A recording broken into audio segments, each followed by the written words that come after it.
का मास्टरमाइंड कौन है, ये सवाल हर किसी के जहन में है। माना जा रहा है कि सवाल का जवाब फरार गुड्डू बमबाज के पास हो सकता है। हत्याकांड का मास्टरमाइंड और अतीक के तीनों कातिलों के बीच की कड़ी गुड्डू बमबाज के होने की भी संभावना है।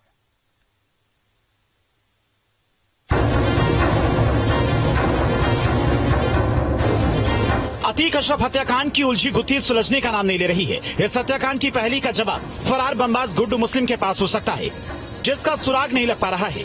दरअसल अतीक से गुड्डू की दगाबाजी की संभावना के बीच अब पुलिस अतीक अशरफ हत्याकांड में बमबाज की भूमिका की तफ्तीश में जुटी है।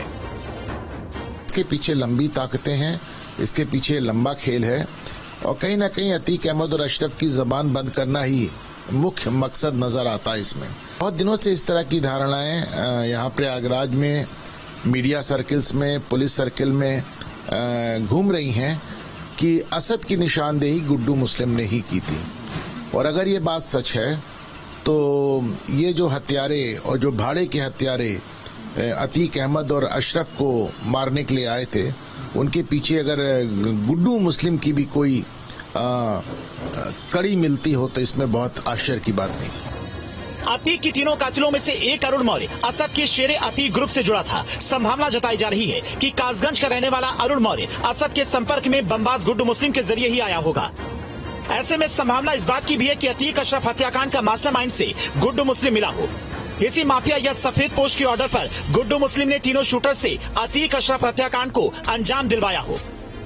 उमेश पाल हत्याकांड में फरार 5 लाख के इनामी शूटर गुड्डू मुस्लिम के दगाबाजी के इतिहास को देखते हुए अब पुलिस गुड्डू मुस्लिम और अशरफ और अतीक को शूट करने वाले 3 शूटर्स के कनेक्शन को भी खंगाल रही है। दरअसल पुलिस को इस बात का शक है कि गुड्डू मुस्लिम किसी दूसरे माफिया या नेटवर्क के जरिए अतीक और अशरफ पर हमला करवा सकता है। और जिस तरह से चौंकाने वाला खुलासा हुआ था कि असद का जो शेरे अतीक ग्रुप है उसमें अरुण मौर्य जो कि कासगंज का रहने वाला है वो लगातार जुड़ा हुआ था और वो तमाम उस ग्रुप में सक्रिय था और तमाम तरह के अपडेट्स भी वो उसमें डालता रहता था। तो पुलिस को शक है कि कहीं इसके पीछे गुड्डू मुस्लिम का हाथ तो नहीं, कहीं गुड्डू मुस्लिम ने ही अरुण मौर्य को उस ग्रुप में शामिल तो नहीं कराया था।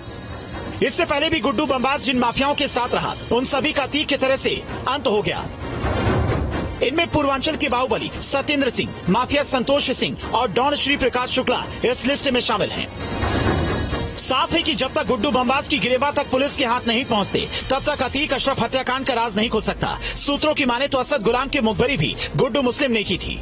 हत्याकांड से पहले अशरफ के इन शब्दों पर गौर फरमाइए। मेन बात ये है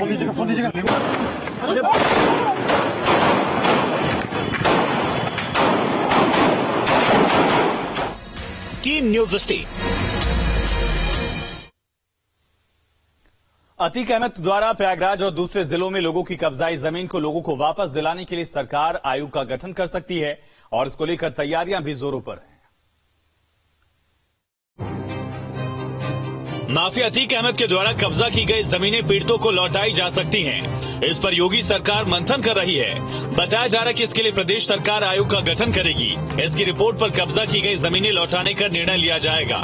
ये तो अच्छी बात है। इसके लिए तो सरकार को आप सबको बधाई देना चाहिए कि अगर गुंडों, अपराधियों, माफियाओं से हम 1-1 इंच जमीन खाली कराएंगे, जो गरीब बिना आज एक झोपड़ी भी नहीं, एक आवास भी नहीं है, उसको आवास देंगे। जो भी निर्णय सरकार करती है उस पर गंभीर ही रहती है और इस दिशा में हम आगे बढ़ेंगे। और कोई अपराधी, माफिया कोई भी जमीन कब्जा किए हो तो अपने आप खाली कर दे, अन्यथा खाली तो करा ही ली जाए। माफिया अतीक और उसके भाई अशरफ ने प्रयागराज समेत कई शहरों में दबंगई से जमीनें कब्जा कर ली थी या औने पौने दामों में खरीद ली थी। सीधे कब्जे वाली जमीनें कम हैं। ज्यादातर केसेस में अतीक ने लोगों से औने पौने दाम में बंदूक की नोक पे सीधे रजिस्ट्री ही करा रखी है। अब ऐसे में अगर ये लोग सामने आते हैं और मैं समझता हूं कि ये जाहिर तौर पे अगर केवल जमीन के कागजात और रजिस्ट्री के पेपर्स देखे जाएंगे तो देखकर ही नजर आ जाएगा कि जमीनें कीमती जमीनें कौड़ियों के भाव अतीक अहमद को रजिस्ट्री की गई हैं। पिछले 2 साल से अतीक अहमद की अवैध संपत्तियों पर योगी सरकार का बुलडोजर चल रहा है। अभी भी खंगालने का सिलसिला जारी है। कई शहरों में अतीक अहमद की काली कमाई का पता चला है। प्रयागराज से मानवेंद्र प्रताप सिंह के साथ team news state. Umesh Pal हत्याकांड में आरोपी अतीक अहमद की पत्नी शाइस्ता परवीन लगातार यूपी पुलिस से बच रही है। ऐसा माना जा रहा है कि बुर्का पहनने की वजह से शाइस्ता को पुलिस गिरफ्तार नहीं कर पा रही। बताया भी गया कि शाइस्ता लगातार अपना लोकेशन भी बदल रही है। उमेश पाल हत्याकांड की प्रमुख आरोपी और अतीक अहमद की पत्नी शाइस्ता परवीन अभी तक पुलिस की गिरफ्त से कोसों दूर है। हालांकि शाइस्ता को पकड़ने के लिए पुलिस की कई टीमों को लगाया गया है। प्रयागराज समेत जो आसपास के तमाम जिले हैं वहां पर शाइस्ता को पकड़ने के लिए पुलिस की टीमें लगातार छानबीन कर रही है, दबिश दे रही है। लेकिन इस बीच एक नई जानकारी ये सामने आई है कि कहीं ना कहीं बुर्के की वजह से शाइस्ता अब तक पुलिस की गिरफ्त से काफी दूर है। सूत्र बता रहे हैं कि बुर्का गैंग चलाया जा रहा है और उसमें शाइस्ता खुद शामिल है। हालांकि पुलिस लगातार इस पूरे मामले की छानबीन कर रही है और अगर हम प्रयागराज को छोड़ दें तो प्रयागराज के अलावा जो गंगा पार के तमाम इलाके हैं या फिर कौशाम्बी के जो इलाके हैं वहां पर भी बीते दिनों में पुलिस की रेड हुई है, पुलिस ने छानबीन की है। लेकिन ये बात अब पुलिस सूत्रों के हवाले से सामने आ रही है कि कहीं ना कहीं चूंकि देखा जाए तो शाइस्ता हमेशा बुर्के में रहती है और वैसे में बुर्के की वजह से हो सकता है कि शाइस्ता को पुलिस पकड़ने में अब तक नाकाम रही हो। वीडियो जर्नलिस्ट सैफुल हसन के साथ Avinash Singh, news nation Prayagraj. Video journalist Saiful Hasan के साथ अविनाश। अतीक और अशरफ के हत्यारों ने पूरे प्लान के साथ इस हत्याकांड को अंजाम दिया। इस ऑपरेशन का नाम ए रखा गया। वहीं हत्याकांड का चित्रकूट कनेक्शन भी अब सामने आ रहा है।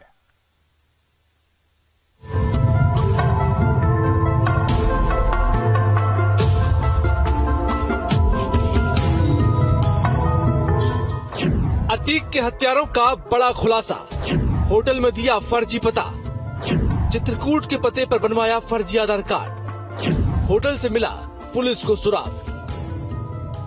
अतीक हत्याकांड के आरोपी लगातार खुलासे कर रहे हैं और पुलिस भी इस हत्याकांड की कड़ियां जोड़ने में लगी है। ऐसे में अब एक और बड़ा खुलासा हुआ है, वो ये कि अतीक के तीनों हत्यारे प्रयागराज स्टेशन के पास इस होटल के कमरा नंबर 203 में रुके थे। पुलिस को जानकारी मिली है कि आरोपियों ने इस होटल में फर्जी आधार कार्ड वाला पता दिया था। आरोपी 13 अप्रैल को होटल में पहुंचे थे और 15 अप्रैल की रात में इसी होटल से हत्या के लिए निकले थे। अतीक हत्याकांड के तीनों आरोपियों की पुलिस रिमांड का आज आखिरी दिन है। देखा जाए तो पिछले 5 दिनों से एसआईटी लगातार इन आरोपियों से पूछताछ कर रही है और इस पूछताछ में अभी तक तमाम चौंकाने वाले तथ्य और खुलासे हुए हैं। हालांकि सूत्रों के मुताबिक एक नई जानकारी ये सामने आ रही है कि जब अतीक को साबरमती जेल से प्रयागराज के लिए रवाना किया गया तभी इन तीनों आरोपियों ने ऑपरेशन अतीक पर काम करना शुरू कर दिया। ये भी एक नई जानकारी सामने आई है कि 13 अप्रैल को ये तीनों आरोपी बस से लखनऊ से प्रयागराज पहुंचते हैं, यहां पर एक होटल लेते हैं और वहीं से इन्होंने पूरे ऑपरेशन को अंजाम दिया। हालांकि जो पूछताछ हुई है और जो अभी तक एसआईटी की जांच हुई है उसमें 2 और सस्पेक्ट के शामिल होने की बात कही जा रही है, जिसमें से एक सस्पेक्ट प्रयागराज का बताया जा रहा है। हालांकि उन दोनों सस्पेक्ट को तलाशने के लिए पुलिस की कई टीमें लगी हुई हैं। लेकिन सबसे महत्वपूर्ण बात यह है कि जब से इन तीनों आरोपियों ने ऑपरेशन अतीक पर काम करना शुरू किया और जब ये प्रयागराज पहुंचे तो कई जगहों पर रेकी की बात कही जा रही है। जब अतीक अहमद को कोर्ट में पेशी के लिए लाया गया उस वक्त भी कहा जा रहा है कि ये तीनों आरोपी वहां पर मौजूद थे, लेकिन भारी सुरक्षा व्यवस्था होने की वजह से ये तीनों आरोपी वहां पर कुछ नहीं कर पाए। लेकिन कॉलविन हॉस्पिटल में मौका देकर इन तीनों आरोपियों ने अतीक और अशरफ की हत्या कर दी। एसआईटी की पूछताछ में आरोपी लवलेश तिवारी, सनी सिंह और अरुण मौर्य ने कई चौंकाने वाली जानकारियां दी हैं। आरोपियों ने चित्रकूट के पते पर बनवाया था फर्जी आधार कार्ड। फर्जी आधार कार्ड से होटल में कमरा बुक किया था। जांच में आधार कार्ड का पता गलत पाया गया। वहीं होटल में तीनों आरोपियों के पास 2 मोबाइल फोन मिले हैं। प्लान के मुताबिक आरोपियों ने अपना सिम मोबाइल से निकालकर फेंक दिया था।